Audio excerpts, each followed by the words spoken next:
जय श्री गुरुदेव। जय श्री कृष्णा। भगवत गीता 13वां अध्याय। श्री भगवान बोले, हे कुंती पुत्र अर्जुन, यह रूप से कहे जाने वाले शरीर को क्षेत्र इस नाम से कहते हैं और इस क्षेत्र को जो जानता है उसको ज्ञानी लोग क्षेत्रज्ञ इस नाम से कहते हैं। हे अर्जुन, तू संपूर्ण क्षेत्रों में क्षेत्रज्ञ मुझे ही समझ और क्षेत्र क्षेत्रज्ञ का जो ज्ञान है वही मेरे मत में ज्ञान है। स्वामी राम सुखदास जी कहते हैं कि अनंत ब्रह्मांडों में जितने भी शरीर हैं उनमें जीव स्वयं क्षेत्रज्ञ है और अनंत ब्रह्मांड क्षेत्र है। क्षेत्र अर्थात शरीर की तो अनंत ब्रह्मांडों के साथ एकता है और क्षेत्रज्ञ अर्थात जीवात्मा की अनंत अपार असीम ब्रह्म के साथ एकता है। तात्पर्य है कि क्षेत्रज्ञ और ब्रह्म एक ही हैं। एक क्षेत्र के संबंध से वही क्षेत्रज्ञ है और संपूर्ण क्षेत्रों के संबंध से रहित होने पर वही ब्रह्म है। तात्पर्य है कि ब्रह्म और ईश्वर दो नहीं हैं बल्कि एक ही हैं। अनंत ब्रह्मांडों में जो निर्लिप्त रूप से सर्वत्र परिपूर्ण चिन्मय सत्ता है वह ब्रह्म है और जो अनंत ब्रह्मांडों का स्वामी है वह ईश्वर है। श्री भगवान कहते हैं, वह क्षेत्र जो है और जैसा है तथा जिन विकारों वाला है और जिससे जो पैदा हुआ है तथा वह क्षेत्रज्ञ भी जो है और जिस प्रभाव वाला है वह सब संक्षेप में मुझसे सुन। यह क्षेत्र क्षेत्रज्ञ का तत्व ऋषियों के द्वारा बहुत विस्तार से कहा गया है तथा वेदों की ऋचाओं द्वारा बहुत प्रकार से विभाग पूर्वक कहा गया है और युक्ति युक्त एवं निश्चित किए हुए ब्रह्मसूत्र के पदों द्वारा भी कहा गया है। मूल प्रकृति और समष्टि बुद्धि, समष्टि अहंकार, 5 महाभूत और 10 इंद्रियां, एक मन तथा पांचों इंद्रियों के 5 विषय, यही 24 तत्वों वाला क्षेत्र है। अर्थात 5 महाभूत, एक अहंकार और एक बुद्धि, ये 7 प्रकृति विकृति हैं। मूल प्रकृति केवल प्रकृति है और 10 इंद्रियां, एक मन और 5 ज्ञानेंद्रियों के सिवाय ये 16 केवल विकृति हैं। इस तरह इन 24 तत्वों के समुदाय का नाम क्षेत्र है। इसी का एक तुच्छ अंश यह मनुष्य शरीर है। भगवान कहते हैं कि इच्छा, द्वेष, सुख, दुख, संघात, चेतना और धृति, इन विकारों सहित यह क्षेत्र संक्षेप से कहा गया है। अपने में श्रेष्ठता का भाव न होना, दिखावटीपन न होना, अहिंसा, क्षमा, सरलता, गुरु की सेवा, बाहर भीतर की शुद्धि, स्थिरता और मन का वश में होना, इंद्रियों के विषयों में वैराग्य का होना, अहंकार का भी न होना और जन्म मृत्यु, वृद्धावस्था तथा व्याधियों में दुख रूप दोषों को बार बार देखना, आसक्ति रहित होना, पुत्र स्त्री घर आदि में एकात्मता न होना, अनुकूलता प्रतिकूलता की प्राप्ति में चित्त का नित्य सम रहना, मुझ में अनन्य योग के द्वारा अव्यभिचारिणी भक्ति का होना, एकांत स्थान में रहने का स्वभाव होना और जन समुदाय में प्रीति का न होना, अध्यात्म ज्ञान में नित्य निरंतर रहना, तत्व ज्ञान के अर्थरूप परमात्मा को सब जगह देखना, यह तो ज्ञान है और जो इसके विपरीत है वह अज्ञान है। ऐसा कहा गया है। जो पूर्वोक्त ज्ञान से जानने योग्य है उस परमात्म तत्व को मैं अच्छी तरह से कहूँगा। जिसको जानकर मनुष्य अमरता का अनुभव कर लेता है वह ज्ञेय तत्व अनादि वाला और परम ब्रह्म है। उसको न सत कहा जा सकता है और न असत ही कहा जा सकता है। अर्थात गीता में एक ही समग्र परमात्मा का 3 प्रकार से वर्णन हुआ है। पहला, परमात्मा सत भी है और असत भी है। दूसरा, परमात्मा सत भी है और असत भी है और सत असत से परे भी है। तीसरा, परमात्मा न सत है और न असत ही है। इसका तात्पर्य यह हुआ कि एक अनिर्वचनीय परमात्म तत्व के सिवाय कुछ है ही नहीं। वह मन बुद्धि वाणी से सर्वथा अतीत है, इसीलिए उसका वर्णन नहीं किया जा सकता पर उसे प्राप्त किया जा सकता है। वे परमात्मा सब जगह हाथों और पैरों वाले, सब जगह नेत्रों, सिरों और मुखों वाले तथा सब जगह कानों वाले हैं। वे संसार में सबको व्याप्त करके स्थित हैं। स्वामी जी कहते हैं कि भगवान सभी अवयवों से सभी क्रियाएं कर सकते हैं क्योंकि उनके सभी अवयवों में सभी अवयव विद्यमान हैं। उनके छोटे से छोटे अंश में भी सबकी सब इंद्रियां विद्यमान हैं। उनमें सब जगह सब कुछ है। जैसे कलम और स्याही में किस जगह कौन सी लिपि नहीं है। जानकार व्यक्ति उस एक ही कलम और एक ही स्याही से अनेक लिपियां लिख देता है। सोने की डली में किस जगह कौन सा गहना नहीं है। सुनार उस एक डली से कड़ा, कंठी, नथ आदि अनेक गहने निकाल लेता है। इसी तरह लोहे में किस जगह कौन सा औजार अथवा अस्त्र शस्त्र नहीं है। मिट्टी और पत्थर में किस जगह कौन सी मूर्ति नहीं है। ऐसे ही भगवान में किस जगह क्या नहीं है।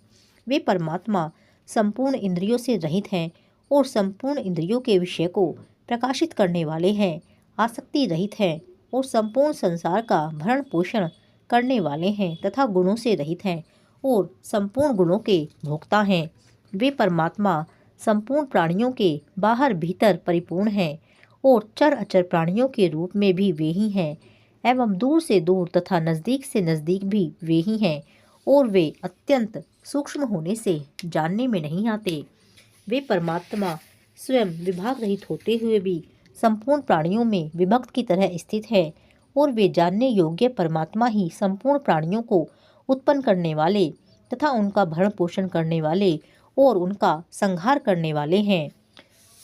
जैसे संसार भौतिक दृष्टि से एक है, ऐसे ही परमात्मा भी एक है। जैसे संसार भौतिक दृष्टि से एक होते हुए भी अनेक वस्तुओं, व्यक्तियों आदि के रूप में दिखता है, ऐसे ही परमात्मा एक होते हुए भी अनेक रूपों में दिखते हैं। तात्पर्य है कि परमात्मा एक होते हुए भी अनेक हैं और अनेक होते हुए भी एक हैं। वास्तविक सत्ता कभी दो हो ही नहीं सकती, क्योंकि दो होने से असत आ जाएगा। उत्पन्न करने वाले भी परमात्मा हैं, उत्पन्न होने वाले भी परमात्मा हैं, भरण पोषण करने वाले भी परमात्मा हैं और जिनका भरण पोषण होता है वे भी परमात्मा हैं। संहार करने वाले भी परमात्मा हैं और जिनका संहार होता है वे भी परमात्मा ही हैं। वे परमात्मा संपूर्ण ज्योतियों की भी ज्योति और अज्ञान से परे, अत्यंत परे कहे गए हैं। वे ज्ञान स्वरूप, जानने योग्य, ज्ञान से प्राप्त करने योग्य और सबके हृदय में विराजमान हैं। इस प्रकार क्षेत्र तथा ज्ञान और ज्ञेय को संक्षेप से कहा गया है।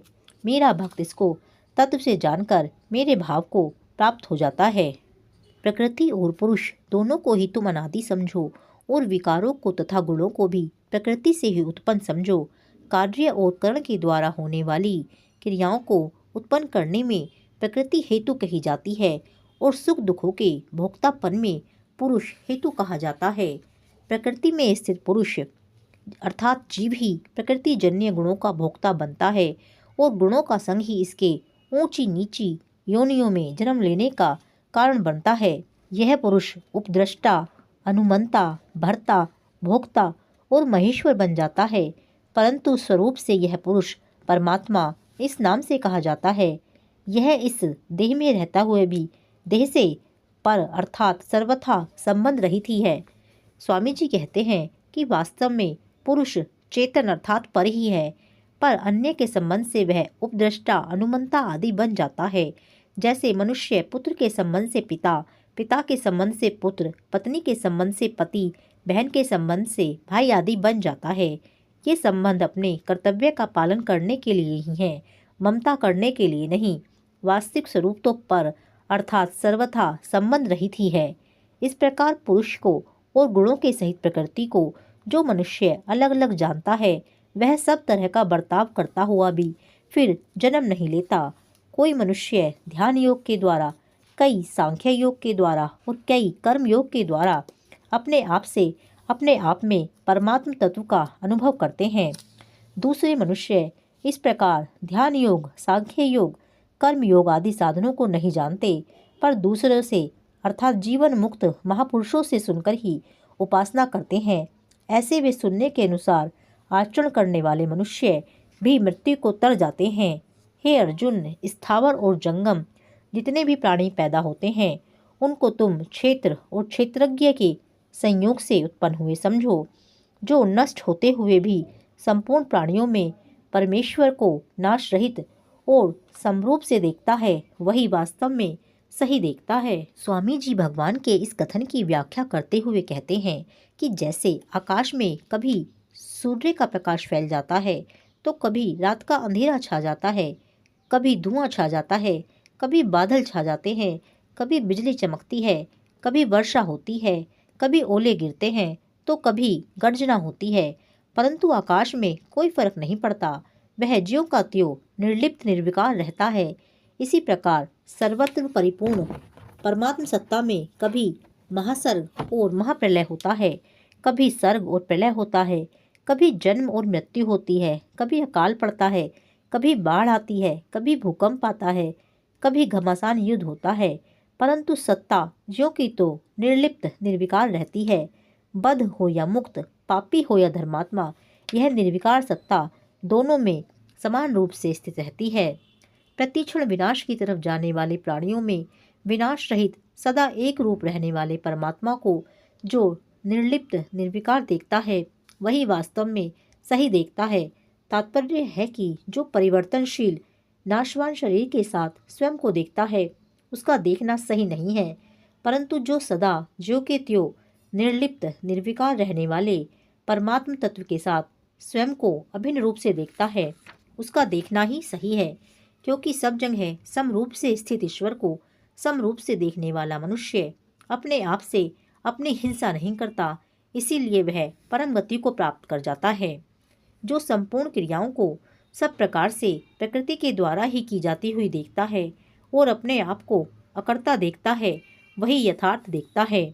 जिस काल में साधक प्राणियों के अलग अलग भाव को एक प्रकृति में ही स्थित देखता है और उस प्रकृति से ही उन सबका विस्तार देखता है, उस काल में वह ब्रह्म को प्राप्त हो जाता है। अब भगवान अर्जुन से बोले, हे कुंती नंदन, यह पुरुष स्वयं अनादि होने से और गुणों से रहित होने से अविनाशी परमात्म स्वरूप ही है। यह शरीर में रहता हुआ भी न करता है और न लिप्त होता है। जैसे मकान में रहते हुए भी हम मकान से अलग हैं, ऐसे ही शरीर में रहते हुए मानने पर भी हम स्वयं शरीर से अलग हैं।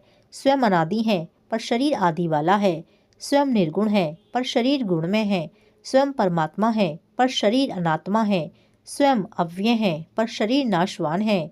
इसीलिए ज्ञानी मनुष्य के द्वारा स्वयं को शरीर में स्थित मानने पर भी वास्तव में वह शरीर में स्थित नहीं है, अर्थात शरीर से सर्वथा असंबंध है। कारण कि शरीर का संबंध तो संसार के साथ है, पर स्वयं का संबंध परमात्मा के साथ है। अतः वास्तव में स्वयं कभी शरीरस्थ हो ही नहीं सकता, परंतु इस वास्तविकता की तरफ ध्यान न देने के कारण मनुष्य स्वयं को शरीरस्थ मान लेता है। जैसे सब जगह व्याप्त आकाश अत्यंत सूक्ष्म होने से कभी भी लिप्त नहीं होता, ऐसे ही सब जगह परिपूर्ण आत्मा किसी भी देह में लिप्त नहीं होता। हे अर्जुन, जैसे एक ही सूर्य इस संपूर्ण संसार को प्रकाशित करता है, ऐसे ही क्षेत्रज्ञ अर्थात आत्मा संपूर्ण क्षेत्र अर्थात शरीर को प्रकाशित करता है। स्वामी जी कहते हैं, जैसे सूर्य के प्रकाश में संपूर्ण शुभ अशुभ क्रियाएं होती हैं। सूर्य के प्रकाश में कोई वेद का पाठ करता है, कोई शिकार करता है, परंतु सूर्य को उन क्रियाओं का न तो पुण्य लगता है न पाप, कारण कि सूर्य उन क्रियाओं का न तो कर्ता बनता है न भोक्ता ही बनता है। इस प्रकार आत्मा संपूर्ण शरीरों को सत्ता स्फूर्ति तो देता है, पर वास्तव में वह न तो कुछ करता है और न ही लिप्त होता है। तात्पर्य है कि स्वयं में प्रकाशक तत्व का अभिमान नहीं है। करने की जिम्मेदारी उसी पर होती है जो कुछ कर सकता है। जैसे कितना ही चतुर चित्रकार हो, बिना सामग्री अर्थात बिना रंग ब्रश के वह चित्र नहीं बना सकता, ऐसे ही पुरुष प्रकृति की सहायता के बिना कुछ नहीं कर सकता। इसीलिए कुछ न कुछ करने में ही शरीर का उपयोग है। यदि हम कुछ भी न करना चाहें तो शरीर का क्या उपयोग है, अर्थात कुछ भी उपयोग नहीं है। यदि हम कुछ भी देखना ना चाहें तो आंखें हमारे क्या काम आएंगी, कुछ भी सुनना ना चाहें तो कान हमारे क्या काम आएंगे। स्थूल क्रिया करने में स्थूल शरीर काम आता है, चिंतन मनन ध्यान आदि करने में सूक्ष्म शरीर काम आता है, स्थिरता समाधि में कारण शरीर काम आता है। शरीर और उसके द्वारा होने वाली क्रियाएं संसार के ही काम आती हैं। हमारा स्वरूप चिन्मय सत्ता मात्र है, अतः उसके लिए तीनों शरीर और उसकी क्रियाएं कुछ काम नहीं आती। इस प्रकार जो ज्ञान रूपी नेत्रों से क्षेत्र और क्षेत्रज्ञ के विभाग को तथा कार्य कारण सहित प्रकृति से स्वयं को अलग अलग जानते हैं, वे परमात्मा को प्राप्त हो जाते हैं। अर्थात क्षेत्र और क्षेत्रज्ञ के विभाग का ज्ञान विवेक कहलाता है और जो साधक इस विवेक को महत्व देकर क्षेत्र और क्षेत्रज्ञ के विभाग को ठीक ठाक जान लेते हैं तथा प्रकृति और उसके कार्य को स्वयं से सर्वथा अलग अनुभव कर लेते हैं, वे चिन्मय परमात्म तत्व को प्राप्त हो जाते हैं। उनकी दृष्टि में एक चिन्मय तत्व के सिवाय कुछ नहीं रहता। 13वां अध्याय पूर्ण। जय श्री राधे, जय श्री कृष्ण।